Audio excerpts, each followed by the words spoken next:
everyone. So on behalf of DataXis, I would like to welcome you all to the first edition of Nextv Content Europe, which is a new event focusing on the trend, innovation, and strategies driving entertainment company in an increasingly connected ecosystem. Would like to take this opportunity to thank all our speakers, attendees for their ongoing support in making today's event possible. And also a big thank to our sponsor, namely Mediagenic Cinemedia, US agency for global media. So let's get straight into it and have a look at today's agenda. I'll just share my screen.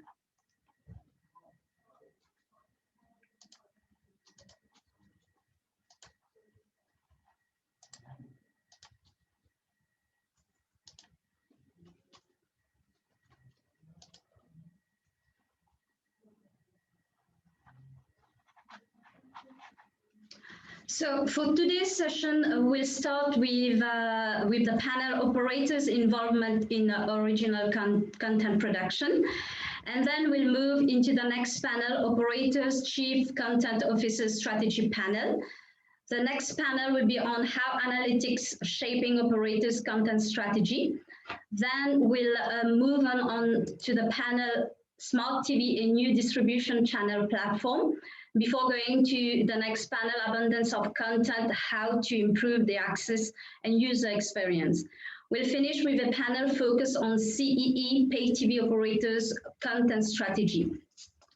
So, without further ado, let us meet our panelists for today's session. So operators' involvement in original content production. So we have the pleasure to have among us Annie Coppola, Chief Content Officer, Entertaining Video Services at Elisa, and Domingo Corral, Original Production Director at Movistar.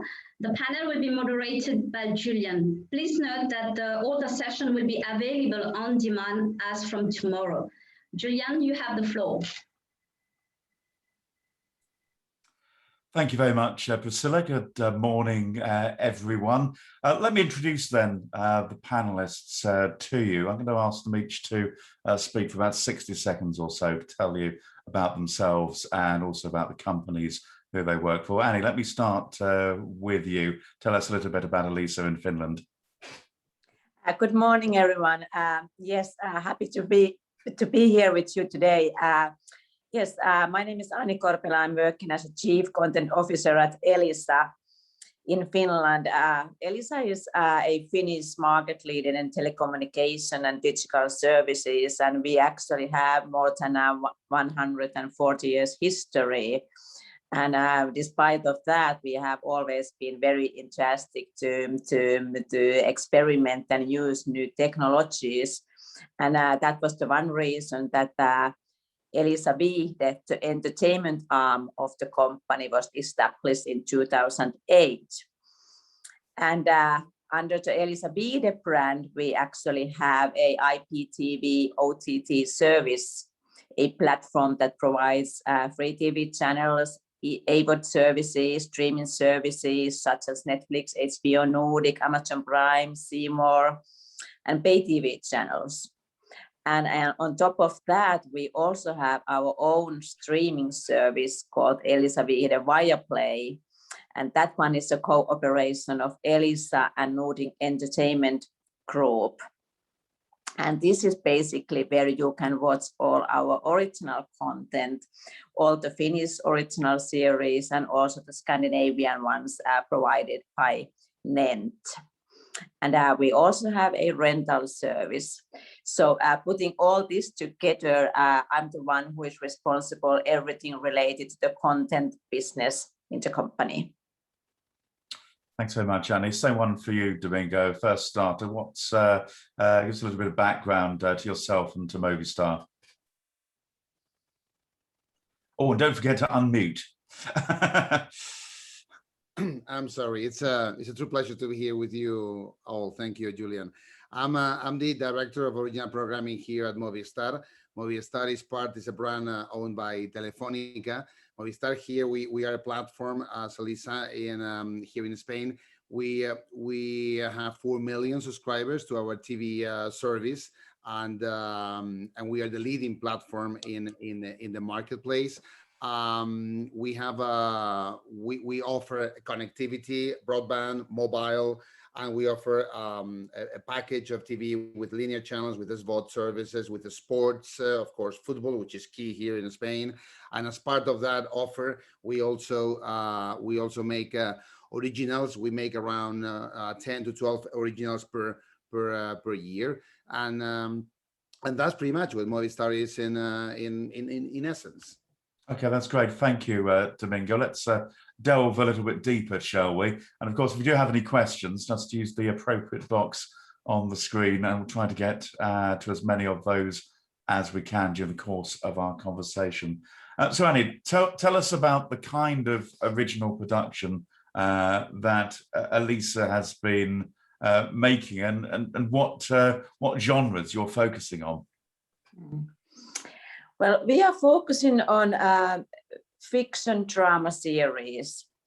We started commissioning our own content almost 6 years ago, and what we concentrate at the moment is drama and comedy series, and we are not really looking for any certain genre. Rather, above all, we are looking for quality in writing, quality in content, quality in production teams, quality in all aspects of the series. And what we want to accomplish is to offer to our customers something new, something interesting, something unique. So it's important for you, is it, to make sure that Elisa content is distinctive, so that people, the viewers, can recognize it as being one of your productions? Definitely. So what we are aiming to to create the brand that it would be recognizable, regardless being comedy, thrillers, psychological drama. Mm-hmm. Okay, thank you very much, Domingo. What about you? That's in terms of productions. What are you producing in Spain? Well, I'm listening to Annie, and it is really interesting to listen to her, because I mean, I could say pretty much the same thing. I mean, we here in Spain, it's not so much about volume. That's not our main concern, because at the end we are part of a platform that has a lot of content. So it's not so much about volume. It's about making few things. But those few things, and believe me, making 10 shows 4 years ago, it looked like a lot. But nowadays, making 10 shows doesn't look like that much, because now is more, the trend right now is more about abundance and about quantity, right? We are very focused on few shows, but we try to do things, as Annie was saying, that are very, very unique, very original. One of the things where we focus when we talk to our creators is, in which way are we going to tell this story that hasn't been told before? And so that's one of the things that we try to achieve. Uniqueness and originality. The other thing is quality, as Annie was saying. I mean, and quality in terms of storytelling. We spend a lot of time in the process of development and in the writing process. And of course, it's very important to have the resources that you need to tell the story in the way that the creator wants to tell the story. So that would be another thing. And then we try to be very, very local and very Spanish. That would be the way we approach our originals. You raised an interesting point there, that both yourself and Annie, and I'm sure other broadcasters along the same trajectory, if you like. Whereas initially it was about quality, well, it still is about quality, of course, but this was focusing on 2 or 3 maybe big productions over the course of the year. And I'm wondering if you get a little bit worried that by producing more, is the quality going to suffer? Or are you simply saying to the audience, well, these are big blockbuster shows. These, you wouldn't position it like this, but these aren't the blockbusters, but these are really good shows as well. Annie, do you want to take it, or? I can start, and I think it's a very interesting question, and volume is not going to sort of to solve the problem, because people anyhow, they won't have time to watch all that is produced. So it's super important to focus on the quality and sort of the flagship shows. And we kind of think in a way that we do have a several larger scale series per year, and those might have more international elements. They might have a international co-producer, and we do have, maybe, if you will, to call them mid-scale productions that may be 100% Finnish productions. They may not be the ones that we want to distribute or necessarily want to distribute outside Finland, but the quality isn't any kind of the worst, but because we are looking to production value in all the shows, but in order to sort of to produce many enough, all can't be those big shows, but we need to scale down in one or two of them. And I guess, you know, Finland is a small country, and by extension, it's a small television market. So bringing in some international co-producers for some of your shows, I'm figuring, you know, that's pretty useful. It's a useful. It's a way to upscale budgets, and it's also something that it's not done so much. We basically started that a few years ago, but it adds certain aspects, and I think it's useful to whole ecosystem. Domingo, I'll come to the co-production thing in a moment or two, but just on the quality issue, you did, I think, in your previous answer, say, well, you know, it's not as if you have a shortage of content on the platform. So, to a certain extent, I guess that means you can afford to concentrate on the quality productions. Well, yeah, that's what we try. You know, them you might achieve it or not, and that's something that the viewers have to judge. But that's definitely what we try, and I think it's better to do less, and what you do is really good quality. And as I like to say, don't make our subscribers waste their time. So if they're going to watch an original by Movistar, they might like it or not, but at least there are some aspects that are undeniable, and one of those is the quality around that show, and that you can see that in the writing and in the production values. And Spain, I think, does have a history of co-productions. Is that something that you get involved with at Movistar? Yes, because well, at the end, we are not a big market. I mean, Spain, when you compare Spain with the US or even the UK, for instance, if we want to do like a very ambitious upscale high-end drama, it is better if we find a co-producer. For instance, now we have a really big high-end show, the one that Alejandro Amenábar, the Spanish director, is making for us, La Fortuna. It's a limited series event, 6 episodes, and the only way we could afford to make this big show with international stars like Stanley Tucci was co-producing this with AMC in the US, with AMC Studios. If we hadn't had a partner like AMC, we hadn't been able to make this type of show. So we definitely need co-producers when we want to be very, very, very ambitious. I guess with a star like Stanley Tucci, and that's going to help international export as well. Is that something which the co-production partner would normally handle? Yes. Well, this is the thing. This is the other thing that is key, because we have a scale in Spain, but we don't have a scale outside of Spain. That's the reality. So this is a very good way of securing that your show is going to be distributed, and not simply distributed, is going to be taken care of.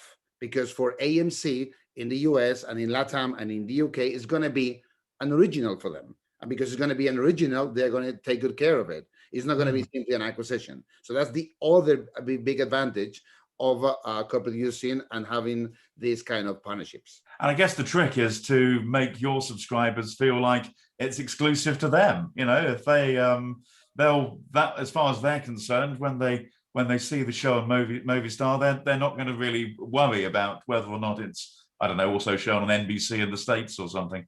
Yeah, I mean, that's for us is key, the exclusivity. Exclusivity in Spain, you can only watch our originals in Movistar, and I think this is something that we have to give to our subscribers, and it's working well for us. I mean, it's definitely reducing our churn, which, as you know, is critical for a platform like ours. Well, where do you position the productions? Do you have those in a premium package, or is it part of an on-demand setup?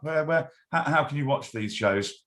They are on demand, and they're also on our linear channels, but they are on demand, and most of the viewers or the viewership comes from the on-demand service. And then, yeah, pretty much, it's not in the premium, it's in the basic, and of course in the premium. If you have it in the basic, you have it in the premium as well. I would say roughly like 80% of our subscribers have access to our originals, more or less. So the vast majority of our subscribers have access to our originals. Okay, Annie, how does it work for you? First of all, on the point of the co-production partners, is it useful, I guess, to have them along for the ride and bring in, well, not necessarily all the expertise, but certainly to add an added dimension to the production? Yeah, definitely. Those ladders, and it's about money, and a very similar aspect as Dominic was already mentioned. If I take, for example, our one of our first international original series called Bullets, which was about a terrorist coming to Finland, and for that we had a star, had the Krista Kosonen, who is the very famous Finnish actor, but along her we had Stephen Kekil, who is from Game of Thrones, and we had a German co-producer. So we were able to get the cast that we wanted, the international cast, and we had a distributor who kind of especially maybe a few years ago, it was important to have a more international aspects in the series, because Finnish series were not yet traveling that well. So it was important to have mixed language, international stars, international co-producers. And what I see now is it's easier to go international with 100% Finnish language series with Finnish stars, but we still see that it's easier for distributor to sell it internationally if it may have some international aspects. I guess this is why a series like The Bridge, which I think was Swedish and Danish, wasn't it, is quite useful, because you can have plot lines happening in two countries. And I know it's been remade internationally. I think we had one, I think ours was The Tunnel with French and English, but it's perfect because every side involved, if you like, manages to get some stars they recognize, some scenes they recognize, and at the same time, well, the viewer is probably not that particularly worried it's a co-production or not, as long as the script's good. Yeah, and obviously it's about money as well, but we don't want to sacrifice the quality because we go after money. So we only want to do international co-productions and take international money in if it really supports the story. So we don't want to sacrifice the story. So you're not making it specifically for export for its own sake. You're doing it when it, as you say, when it adds something to it all. Exactly, exactly, because primarily we are doing to Finnish audience, and if it travels, it's great. Tell me a little bit about the packaging, how you're marketing the shows to your viewers. It's similar to what Domingo was telling us in terms of on a video on demand service, putting it in the premium packages, or is there another way that you're distributing? I know you mentioned a partnership with Nent at the top of this. Yeah. Basically, where you can see our originals is the Elisa Viihde Viaplay streaming services. So that's the only place that we package them at the moment. And at some cases, we do have second windows in Finland, but it's always when it's Elisa Viihde Viaplay original, that's the service where you see it first, and you may be able to see it later on the free TV if we decide to sell the second window. But that's the place to come for our originals, and we want them to be exclusive, because that's obviously when they are premium quality, that's why people come to the service. That makes sense. I'd like to move on and talk a little bit about the positioning against the other services, particularly the international ones. Domingo, do you think that by producing your own content, you're able to stand out with a distinctive offer against Amazon, against Netflix, who of course are making Disney, and some of those either have Spanish shows up and running already, or they have them in the pipeline for later on? Well, I mean, yes. I mean, our main competitor, however, are not these global US platforms, because in fact, some of them are distributed by us. So to a certain extent, they are partners. Well, not to a certain extent, they are partners. Netflix is on Movistar, Disney Plus is in Movistar. So in that sense, we are a platform of platforms. Our competitor, if I have to identify one clearly, is more like Vodafone, Orange, the other telco companies that offer something that is similar to what we are offering. So, but yeah, I mean, definitely not only against these global US OTTs, but in general, when you make original programming, and if that programming is successful and it is working very well for us, then your offer, that helps to make your offer more unique and more distinctive. And it doesn't. I'm just thinking here in terms of the productions that Netflix and the others are making. You don't feel they're not drawing off all the talent or anything, which means that you can't access the stars on either side of the camera in order to produce your shows.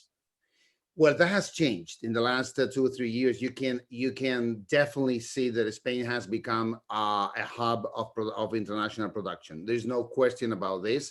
And now having access to talent, and talent, not just directors and writers, but also crews. Okay, that's challenging. That has become very challenging, because has that put pressure on costs as well? Yes, on availability and on costs. And that's very challenging, because this market has changed dramatically for the good. I mean, I think it is better to produce more than less. Okay, so I think that's a good thing. I'm not saying it's a bad thing, but it has changed dramatically in the last 3 years. You could clearly see that HBO, Amazon, Disney, Netflix, all these guys are producing here in Spain, which for our industry is very positive. But that raises challenges on availability and on costs. I have to say that we are very lucky. We started 4 or 5 years ago. We are very, very lucky, because the talent, they want to work with us. So so far so good. And we have managed to keep the loyalty of our talent. And in that sense, we are fine. But yes, you can see that has changed dramatically. And in that sense, we compete against all these guys. Annie, how do you make your content as Elisa stand out against the likes of Netflix? And I guess in your part of the world, HBO Nordic is a player in its own right as well. What's the magic ingredient that makes an Elisa show different from one of the ones on an international platform? Yeah, I could repeat many things that Dominic was already saying, only that international big players may not have been that interested about the Finnish or Finland so far. But we see signs that they are, or they will be.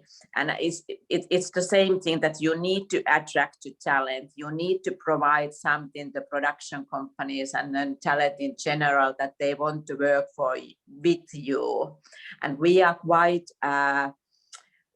we work very closely in the development phase, and we try to offer, or we want to offer kind of the circumstances that they still want to work for us, because it's not only competing about people's time, it's competing about talent's time as well. And you need to offer something unique. Again, you need to find kind of the quote that works both ways.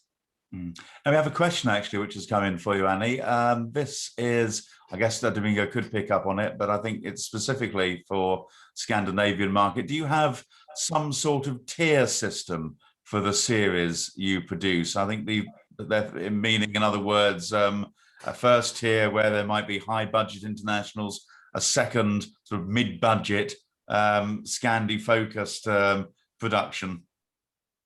Well, we do have that kind of framework. I don't know who has been looking at my notes, but we do actually, we have, maybe you could call them 4 tiers. So one is the larger scale international, maybe the little bit smaller international, and 10 the local ones, and maybe the short comedy. So we do have this kind of the tier system when we think about budgeting, and it's not only about money, it's also how much you can put time in these kind of shows. It takes a lot of time to put together a larger scale series, because you need to involve so many people from production companies, investors, broadcasters, distributors. So we do have this kind of system, yes.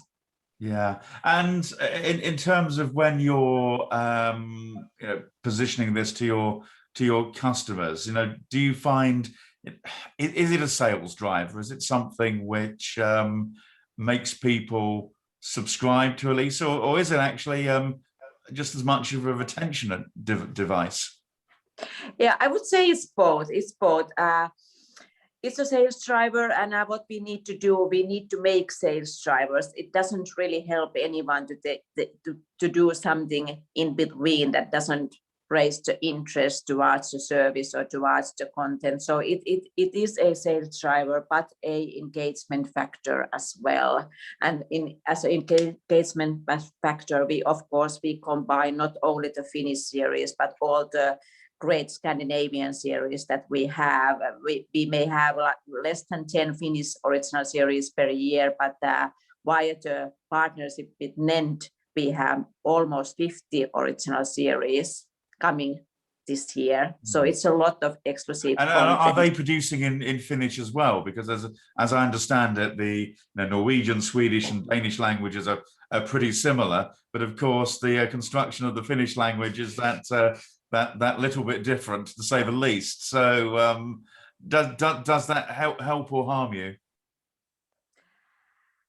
You mean to well, I think I've seen. I remember watching game shows on TV3, which literally had a Norwegian host, a Swedish host, and a Danish host on the same set, and it was a kind of literally on the same set, the same show. I think we've gotten past that a little bit, but the ability of transporting a series of shows which has been made for Sweden and Norway, even if you're taking it to Finland, you're still talking about dubbing or subtitling. Same as sure. It's subtitling, and Finnish is totally different language, and there are similarities, a lot of similarities to other Scandinavian countries. And well, the interesting fact is that the minority in Finland speaks Swedish as well, but we are not dubbing.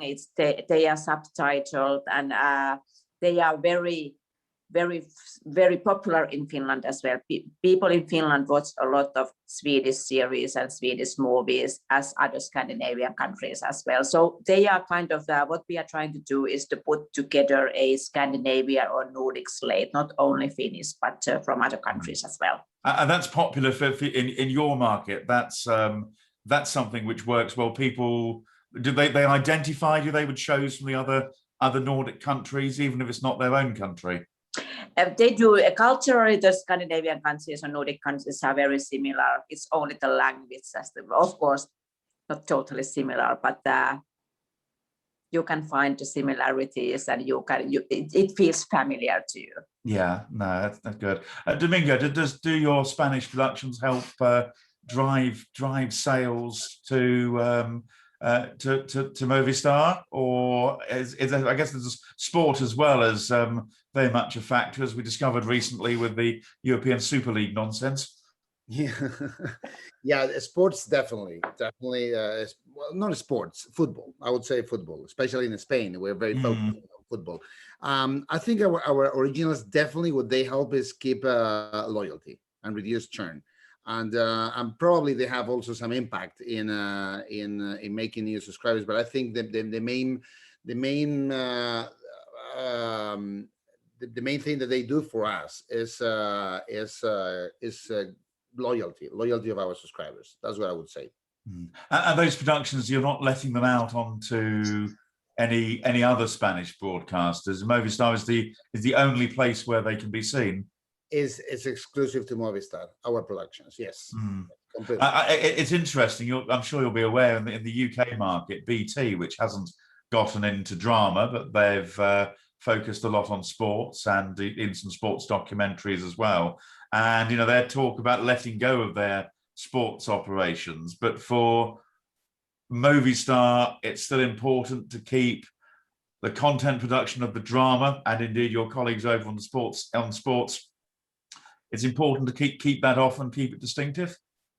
To keep it sports as well, you mean? Both sports and your original drama productions. You see yourself as being in show business as well as in the pipe business. Yes, completely, because you serve different targets. I mean, when you have we are the leading platform. We have 4 million subscribers, so we have a wide range of people with different tastes and likes, and a part of those watch football. But I mean, some of our hits, our shows that have been successful, they have had the same ratings that Madrid Barça, which is the most important, or used to be the most important game here in Spain. So that tells you how relevant the originals are when in terms of viewership, they one of your successful series can have the same audience that such an important football game. Okay, I'd like to talk a little bit about, I can't have really any conference session without talking about the COVID-19 crisis. And I guess it's the very fact that we're not in a hotel somewhere in a lovely European city, and we're doing it over the internet. So it kind of speaks for itself. But how did COVID-19 affect your productions? Annie, maybe you can start. And what sort of impact did it have on the production itself and the scheduling within that? Yeah, we have been very lucky not to hit that badly. So we did have some changes in our slate. We had some delays in our productions, but we were not hit too bad. So indeed, we were lucky. And as to now that sports was mentioned, we do have a Elisavide Viaplay Total service as well, which includes very popular sport content, and that was hit as well, of course, because some of the sports events and leagues were postponed. So it hits not only the production of the series, but also the sports side, in that way. So both sides were hit. Yes, I do wonder actually if 2021 is going to turn out to be even more of a record year for television viewing than 2020 was, simply because we're going to have two major sports events, the Euros and the Olympics, running at the same time, plus all those drama productions which did get delayed, which are finally making their way onto the screens. Indeed, you really need to calendar your time to have time to watch everything. Yeah, that's the trouble. I don't have enough time to watch the programs which are on the screen now. Domingo, I guess like the UK, Spain was very hard hit at times by the COVID pandemic. That must have impacted on your production. Yeah, I mean, it had an impact, especially when we had the lockdown. It was from March until June. We had a total lockdown in the country, so then we had to stop the 3 productions that we had at the moment, that we were shooting at the moment. But in July we decided to resume all our productions, the 3 that we had to stop, and then the others that we had planned. we've been very lucky in that sense. And I have to say that the professionals that work here, the crews, are extremely, extremely, extremely good, because I mean, shooting nowadays with the COVID is a nightmare. It's a nightmare. We have to wear masks. You have to, I mean, you have to add to the challenges of shooting, you have to add all the protocols, of the safety protocols that you have to put in place in order to shoot with safety and protecting the health of everyone. But we've been very lucky, because we have managed to finish all our productions, and right now we are shooting everything following very strict security protocols. But we have managed to finish all our productions, including productions as complex as La Fortuna, the one I was mentioning earlier, of Alejandro Amenábar, with a lot of people, with different locations, and we have done very well. So did anything get thrown off course a little bit by delays? Because I'm thinking that you know, if different productions and different companies, and you're dealing, as you mentioned, with international stars as well, you know, normally these things are pretty spaced out, and an actor will say, well, I can be available, I can only be available till July. Now, if one production is delayed and another one is supposed to be starting, that puts problems on everybody, doesn't it, if a talent's not available? It is. But interestingly, just to give you an example, Stanley Tucci, he lives in London, and when we resumed, I mean, when we started the production of La Fortuna, that was at the end of July last year, beginning of August, because the production was halted in all over the world, I would say. It was we were one of the first that we started shooting. He was available, he could come, and he was in the UK. It was easier for him to come. Yes. Because he was not living in the US. The challenge would have been if we had to bring US actors, because that was more problematic. But fortunately, he was living there, and we could bring him and Nia Miller and Clark Peters. So you know, at the end, we decided to just try to be with. I mean, we are going through a terrible experience, which is this pandemic. There's no question about that. But within that, we try to keep our lives as normal, although I know it's not normal as possible. And you know, making shows was part of that. There was no question that, and it was risky, that we were going to say, no, well, let's not shoot until this disappears, because frankly, 1 year after, and we are still suffering this terrible pandemic. So thanks God that we started producing, and that we can produce right now, even with the pandemic. Absolutely. You know, even if as I sit here in the UK today, with things sort of getting back to normal, we've even got local elections, which is all very exciting. But you know, we must remember there are parts of the world where there are still some serious problems going on. What about for you, Annie? Have you managed to pretty much get everything on schedule for 2021?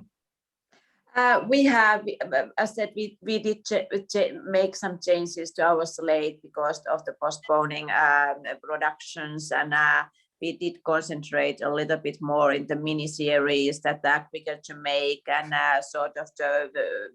sort of experimental concept of making a remake, meaning that we had a kind of the ready-made script only to localize. Well, it's not only localizing, it's important job as well, but anyhow, to speed up the process in order to get enough series out. That's good news. Right, I'm going to wind up now. I'll be back with you later on this afternoon. But can I thank my panelists here, Domingo Corral from Movistar Plus, and also Annie Capella from Elisa in Finland. Thank you both very much indeed. And I'll hand everybody back to Priscilla. It's been a pleasure. Thank you so much. Thank you very much. Thank you. Thank you. Bye-bye. Bye.